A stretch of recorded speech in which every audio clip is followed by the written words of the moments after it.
Solar चर्चा with Krishna में आपका स्वागत है। दोस्तों मैं कृष्णकांत श्रीवास्तव।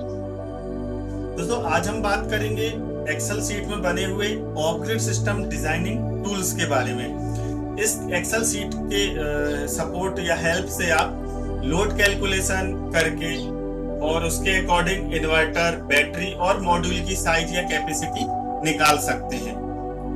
तो चलिए शुरुआत करते हैं। शुरुआत करने से पहले चैनल को सब्सक्राइब करना ना भूलें ताकि हमारे ज्यादा से ज्यादा वीडियो आपको मिल सके और भी लोगों को सौर ऊर्जा जागरूकता अभियान से जुड़ने के लिए प्रेरित करें। दोस्तों जैसा आप देख रहे हो यहाँ ये पोर्शन आप देखो, load calculation of house hold appliances.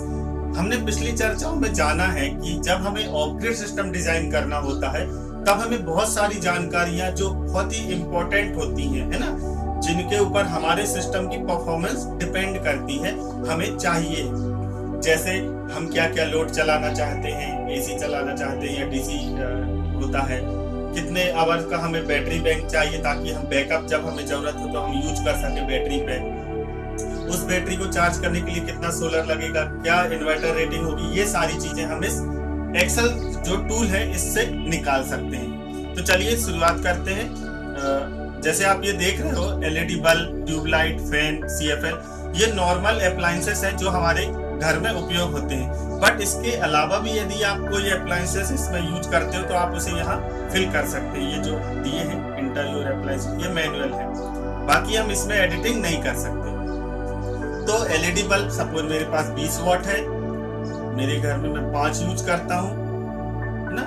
तो कैपेसिटी और क्वांटिटी इसके अकॉर्डिंग हमारा निकलता है वॉटेज। वॉटेज मतलब मुझे उस लोड को एट द टाइम चलाने कितना मुझे पावर की जरूरत है।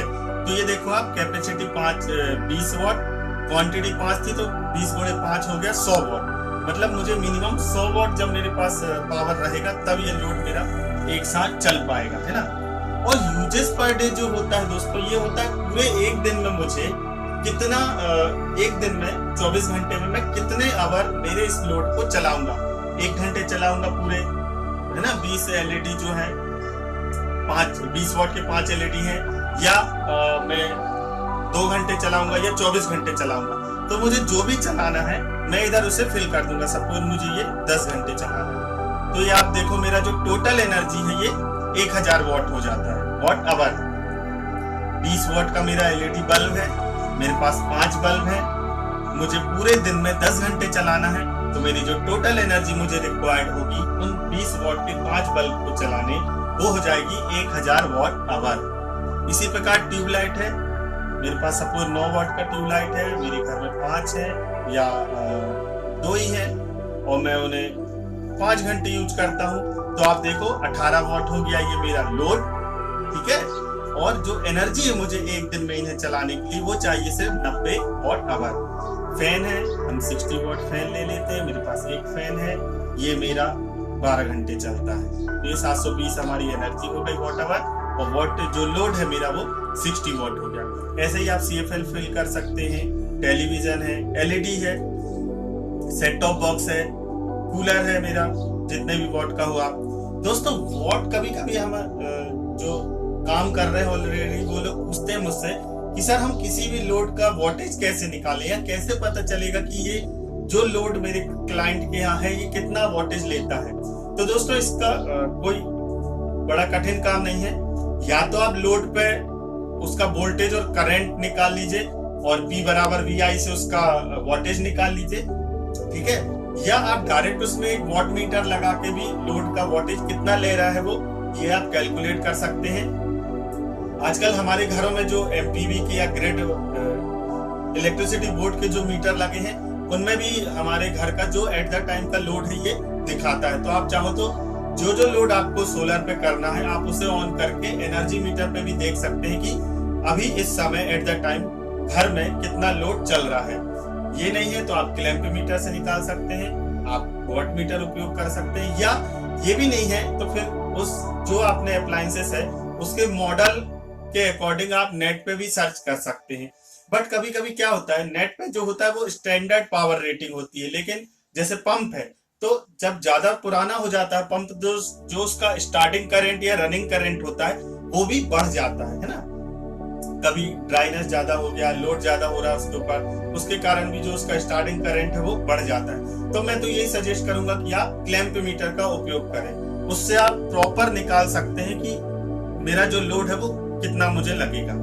चलिए ये आप इसमें भर सकते हैं, सीसीटीवी, प्रिंटर, लैपटॉप, कंप्यूटर। जब हमने ये फिल कर दिया लोड कैलकुलेशन मेरा अप्लायंसेस का, इसके अकॉर्डिंग अब आप देखो ये जो है ये मुझे टोटल वॉटेज की जरूरत है। ठीक है, हमने पिछली चर्चाओं में जाना है कि जो मेरी लोड की कैपेसिटी आ रहा है, मेरा जो टोटल वॉट आ रहा है, इसके अकॉर्डिंग मेरा इन्वर्टर डिजाइन होगा, और जो मेरी टोटल एनर्जी की रिक्वायरमेंट है इसके बिहाफ पे हम या इसके अकॉर्डिंग हमें जो हमारा बैटरी बैंक की जरूरत है वो हम डिसाइड करेंगे। ठीक है, और उस बैटरी को चार्ज करने कितना सोलर रिक्वायरमेंट है इससे मैं सोलर निकाल लूंगा। तो यहाँ मेरा टोटल वोल्टेज 178 वॉट आया। सिस्टम वोल्टेज, चूंकि ये छोटा सिस्टम है इसलिए मैंने 12 ही वोल्ट किया है, आप चाहो तो इसे 24 वोल्ट भी कर सकते हो। जैसे ही हम यहाँ 24 वोल्ट करते हैं आप देखो फर्क पड़ जाता है मेरा, है ना।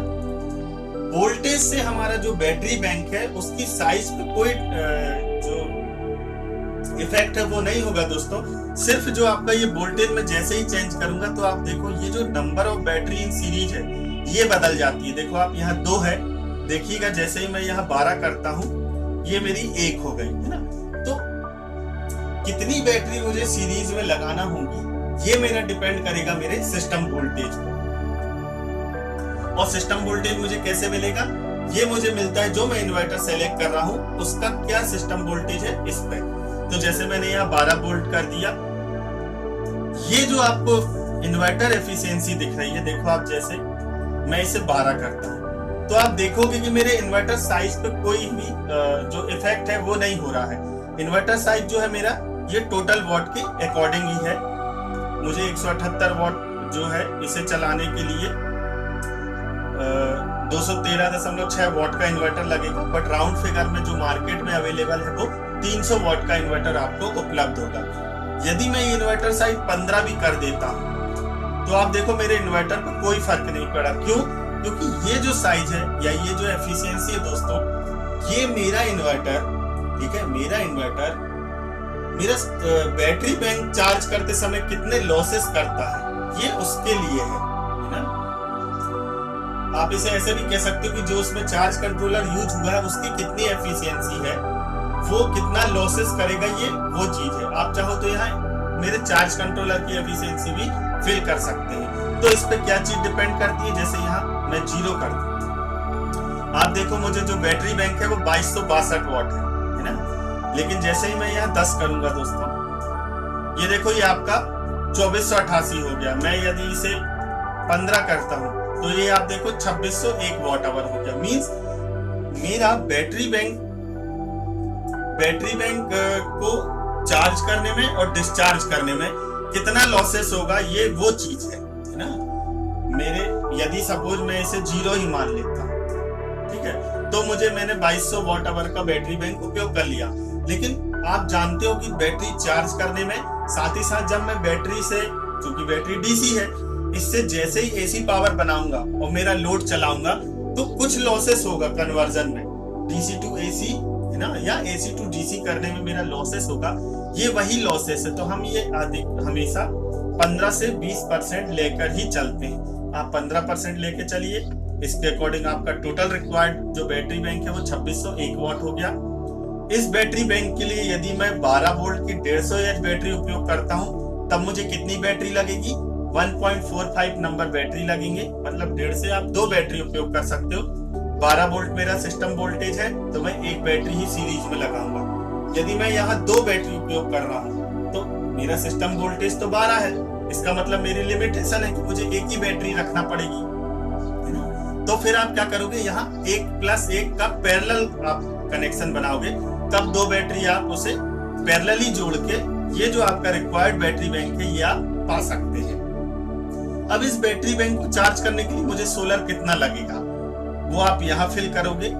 Actually solar energy available on site का मतलब ये है दोस्तों कि हमने पिछली चर्चाओं में बात की है कि हर जगह पे जो सोलर रेडिएशन है वो अलग अलग होता है।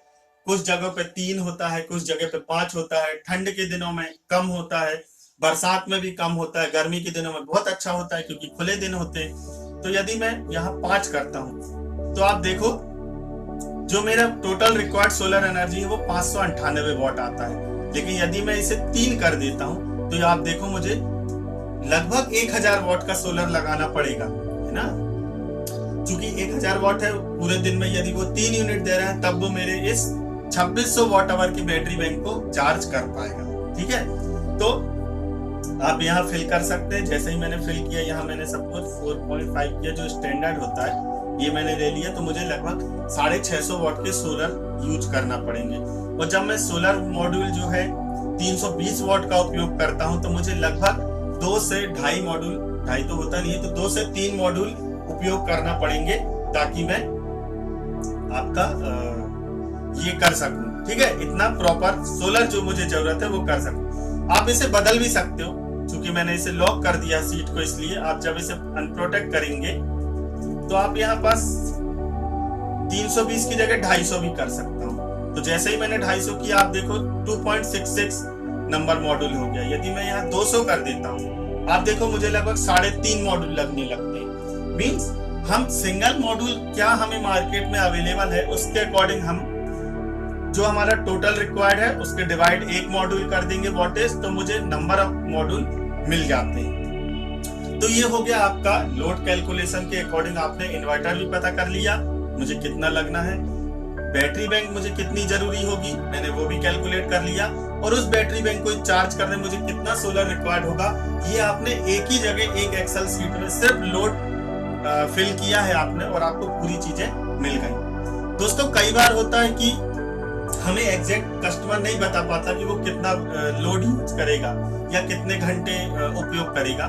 तो क्या करते हैं हम, जो उसने मुझे लोड बताया है हम उससे पूछ लेते हैं कि सर आपको शाम के बाद ये कितने घंटे चाहिए बैकअप, 2 घंटे चाहिए या 4 घंटे चाहिए। तो यदि वो मुझे ये नहीं बताता कि मैं कितना उपयोग करूंगा तो आप इसे 0 कर दीजिए। जैसे ही मैंने ये 0 किया तो आप ये टोटल एनर्जी 0 हो गई, है ना।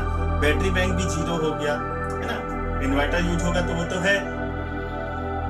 अब जो मुझे ये सोलर जरूरत, ये जो मेरा टोटल वॉट आया 178 वॉट, यदि मुझे 2 घंटे बैकअप चाहिए तो मुझे 712 वॉट जो है इतना बैटरी बैंक लगेगा, और इसे चार्ज करने के लिए 267 वॉट के मॉड्यूल लगेंगे। इन्वर्टर मेरा 222.5 वॉट का, मतलब वही 300 VA का यूज करना पड़ेगा। लेकिन मुझे 4 घंटे बैकअप जब चाहिए तो यही बैटरी बैंक आप देखो जस्ट डबल हो गया, 1424 वॉट आवर का मुझे बैटरी बैंक लगेगा, और उसे चार्ज करने के लिए मुझे 640 वॉट के सोलर उपयोग करना पड़ेंगे। ठीक है दोस्तों, तो उम्मीद करता हूँ ये डिजाइन टूल आपके लिए बहुत हेल्पफुल रहेगा जब भी आप कस्टमर से मीटिंग के लिए जाएंगे, या अगर आप खुद भी कस्टमर है तो आप अपने हाथों ही घर बैठे लोड कैलकुलेशन कर सकते हैं। उस कैलकुलेशन के अकॉर्डिंग कितना ऑफ ग्रिड सिस्टम लगाना पड़ेगा वो भी आप कैलकुलेट कर सकते हैं। चाहो तो आप इसमें एक सेक्शन बना सकते हो कॉस्ट के लिए, वो मैंने इसमें नहीं ऐड किया है। कॉस्ट के लिए कुछ नहीं है, आपका जो सिस्टम साइज आ रहा है ना, उसमें आप सिस्टम साइज बना लेते हैं और उसके अकॉर्डिंग जो भी मार्केट में रेट है 70 रुपए पर वॉट या 80 रुपए पर वॉट, उसके अकॉर्डिंग आप रेट भी निकाल सकते हैं। एक्चुअली क्या है दोस्तों, ऑफ ग्रिड सिस्टम जो है ये फुली कस्टमाइज होता है। मेरा इन्वर्टर छोटा बड़ा साइज हो सकता है, बैटरी बैंक मेरे टोटल एनर्जी कितनी रिक्वायरमेंट है इसके अकॉर्डिंग छोटा या बड़ा हो सकता है एक ही सिस्टम में। ठीक है, इसलिए मैं उसकी कॉस्ट एग्जैक्ट नहीं कर सकते हम कि नहीं ये थंब रूल है कि इतनी कॉस्ट लगेगी। ये हर साइड के अकॉर्डिंग, हर सिस्टम डिजाइन के अकॉर्डिंग बदल जाती है, इसलिए मैंने वो इसमें ऐड नहीं की। चलिए नेक्स्ट वीडियो में हम देखेंगे ऑन ग्रिड सिस्टम को डिजाइन करना, उसकी ROI निकालना, रिटर्न ऑफ इन्वेस्टमेंट निकालना, कॉस्ट कितनी होती है और उसके लिए मुझे रिक्वायर्ड एरिया कितना है। ये सारी चीजें हम एक ही डिजाइन टूल पे कैलकुलेट कर पाएंगे। उम्मीद करता हूँ आज का वीडियो आपके लिए हेल्पफुल होगा। यदि आपको ये डिजाइन टूल चाहिए तो आप मुझे डायरेक्ट मैसेज कर सकते हैं, आप मुझे कमेंट में भी अपना मेल ID भेज सकते हैं, ये मैं आपको फ्री ऑफ कॉस्ट सेंड कर दूंगा। चलिए दोस्तों नेक्स्ट वीडियो में फिर मिलेंगे, तब तक के लिए धन्यवाद।